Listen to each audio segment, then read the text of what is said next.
नमस्कार दोस्तों, स्वागत है आपका मेरे चैनल गोविंद गोपाल में फिर से एक बार। दोस्तों आज इस वीडियो में हम बात करेंगे बेसिक शिक्षा को लेके और शिक्षा जगत को लेके। हम आपके लिए लेकर आए हैं 4 खबरें। चारों खबरें हम आपको एक एक करके इस वीडियो में बताएंगे, लेकिन चाहेंगे कि प्लीज़ आप उससे पहले हमारे चैनल को सब्सक्राइब कर लें, बेल आइकन को दबा दें ताकि हमारी वीडियो की अपडेट आपको समय से मिल सके। और इस वीडियो को लाइक एंड शेयर करना बिल्कुल मत भूलिएगा। तो चलिए शुरू करते हैं शिक्षा जगत की कुछ खबरें। सबसे पहले हम आपको बताएंगे कि सुप्रीम कोर्ट में एक केस दाखिल किया गया भाजपा नेता के द्वारा, और उन्होंने कहा कि हम चाहते हैं कि देश में एक बोर्ड और एक देश, यानी एक देश एक बोर्ड हो की व्यवस्था लागू कर दी जाए। सीबीएसई और आईसीएसई बोर्ड को मर्ज कर दिया जाए। आरटीई के नियम के अकॉर्डिंग 6 से 14 साल के बच्चों को अनिवार्य शिक्षा देना है, तो इस अनिवार्य शिक्षा में क्यों ना एक ही पाठ्यक्रम को रख दिया जाए। लेकिन यहाँ जस्टिस DY चंद्रचूड़ जी ने कहा है कि ये कार्य जो आप बता रहे हैं ये नीतियों में आता है, यानी नीति बनाना कोर्ट का काम नहीं है। इस कार्य के लिए आप सरकार से बात कीजिए। नीति से संबंधित जो भी काम है वो संसद और सरकार करती है, हम इस कार्य को नहीं करेंगे, इसलिए उनकी याचिका को खारिज कर दिया गया। आपको पता ही होगा कि पूरे देश में एक देश एक बोर्ड की पहल को शुरू करने के लिए सीबीएसई आईसीएसई बोर्ड को मर्ज करने की बात चल रही थी, और भी ऐसे बोर्ड हो सकते हैं जिनको मर्ज करके शायद पूरे देश में एक ही पाठ्यक्रम को लागू करने का प्रयास किया जा रहा था। लेकिन सुप्रीम कोर्ट से आदेश पाने के लिए जब याचिका दाखिल की गई तो वहाँ से याचिका खारिज कर दी गई कि इस पर हम कोई भी आदेश नहीं करेंगे।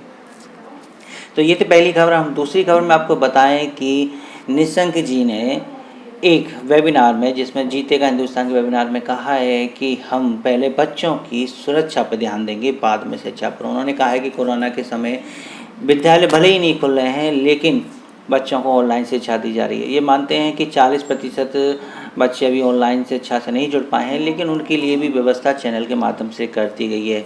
1 क्लास 1 चैनल की व्यवस्था लागू कर दी गई है।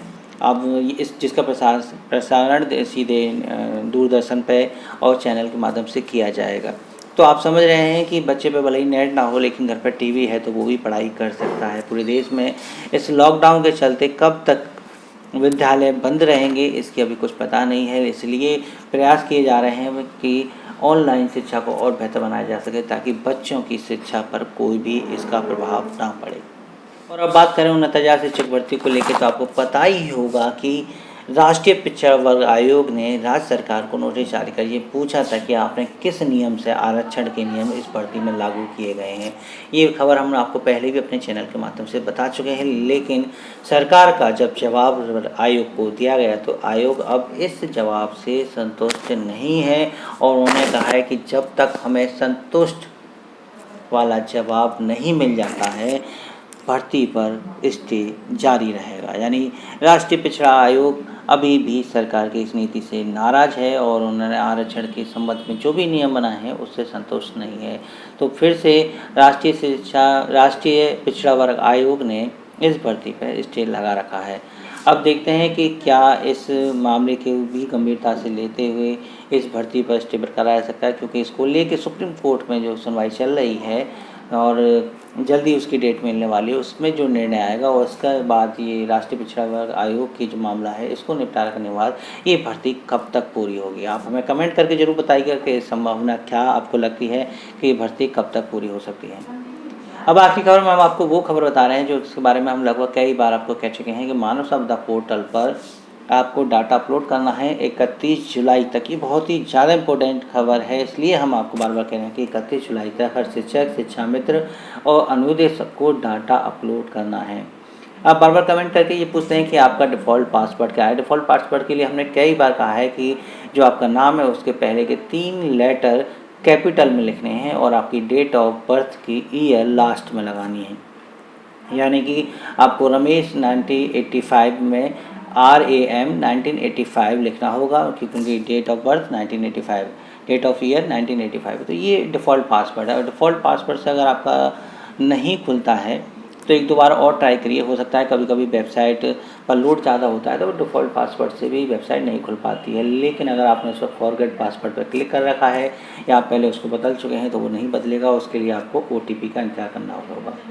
आपने ये भी कहा है कि ओटीपी नहीं आ रहा है, तो ये भी वेबसाइट की सर्वर की बिजीनेस की वजह से है। जितना जल्द ज़्यादा वेबसाइट बिजी रहेगी शायद ओटीपी आने में उतना टाइम लगेगा। तो इस काम को आप आधी रात में कीजिए, 12 बजे के बाद कीजिए, सुबह 4 बजे कीजिए, 5 बजे कीजिए, तब शायद ओटीपी आ जाएगा। तो फिलहाल सबसे पहले आपको लॉगिन करने का प्रयास करना है, उसके बाद आपको अपने डाटा को अपलोड कराना है। एक बात हम आपको कह दें कि मानव क्षमता पर करेक्शन हम नहीं कर सकते हैं, कोई भी इसे लॉगिन करके करेक्शन नहीं कर सकता है, सिर्फ डाटा को अपलोड कर सकता है। करेक्शन के लिए आपको PRC BS ऑफिस यानी अपने विभाग में संपर्क करना है।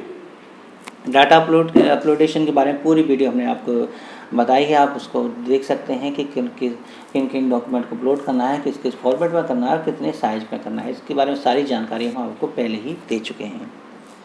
तो दोस्तों बस ये थी खबर आज बेसिक शिक्षा और शिक्षा से जुड़ी हुई। हम ऐसी ही खबर आपके लिए ला के देते हैं, अपने चैनल के माध्यम से आपको बताते हैं। तो प्लीज़ आप हमारे चैनल को सब्सक्राइब करना बिल्कुल ना भूलें और वीडियो को लाइक एंड शेयर करना बिल्कुल ना भूलें। हम आपसे फिर मिलेंगे नेक्स्ट वीडियो में, तब तक के लिए बाय बाय, टेक केयर।